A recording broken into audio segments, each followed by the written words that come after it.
And welcome back to HLN, our continuing coverage of the Jodi Arias murder trial. It's our chance to hear what the jury is thinking. When the jury submits those questions to a witness, it gives us a chance to really, okay, which way are they leaning here? So let's listen to a question, and then this one's an interesting one, and it really deals with trauma, and they're talking about being attacked by a bear or tiger. Let's watch it, and we'll get our expert to weigh in. If a person suffered PTSD because of a bear attack while hiking, would you throw out their PDS test if they lied and said it was a tiger? Yes, those would be different events. A lot of times what you see with PTSD is that there's different triggering events that remind them of the trauma. So I would expect that a bear and a tiger would look different, smell different, act different, and the subsequent symptoms would be associated with those variables, with those differences among them. So I would say that they were different and that I would. Interesting there. Let's get our expert to weigh in. Esther Panitch, she's criminal defense attorney, family law attorney. So that there, because that's at the core of the defense expert basically says trauma's trauma. If Jodi Arias says it was ninjas or it was actually Travis who attacked, it's still trauma.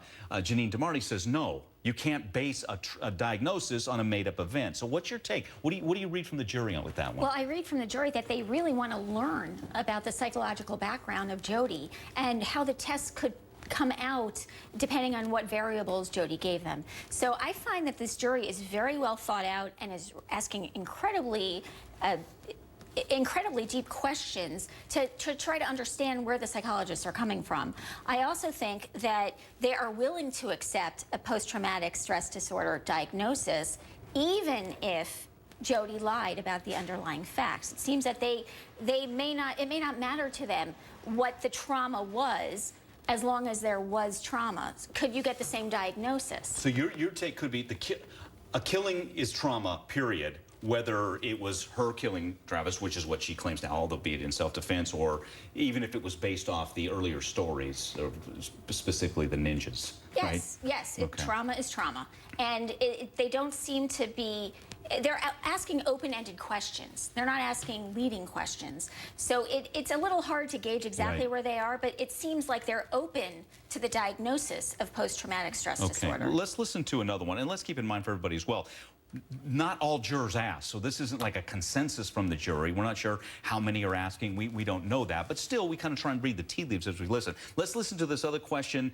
This deals with the fear of abandonment in Jodi Arias, so we'll watch and we'll talk to Esther about it. When asked by defense about efforts to avoid real or imagined abandonment, you stated you had other examples for this category that did not involve Travis. Can you share those examples? Yes, throughout her diary, she used that word exactly, fear of abandonment. Oh, I take that back. Abandonment. I feel abandoned. She made that comment at least a couple times with other boyfriends. There was also indication in those relationships that they had cheated on her and that she continued to stay in that relationship and then subsequently befriend them and become very close to them despite being treated in that kind of way. Those are some of the examples that were found in other relationships.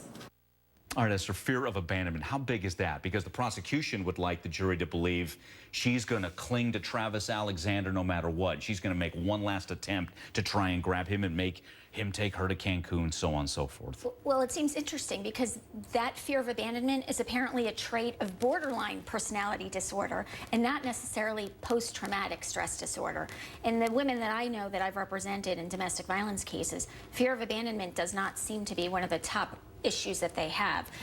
But this is apparently a trait, as the doctor testified to, of borderline personality disorder. So if she, unless they're going to say she has borderline personality disorder and post-traumatic stress disorder, but if it's one or the other in this case, then it seems to look like it's a characteristic of borderline personality disorder, which might negate the PTSD diagnosis. So, and to be clear, defense wants PTSD, prosecution wants personality disorder. Just apparently, to be really clear. Yes, Got yes. it. Okay. Thanks.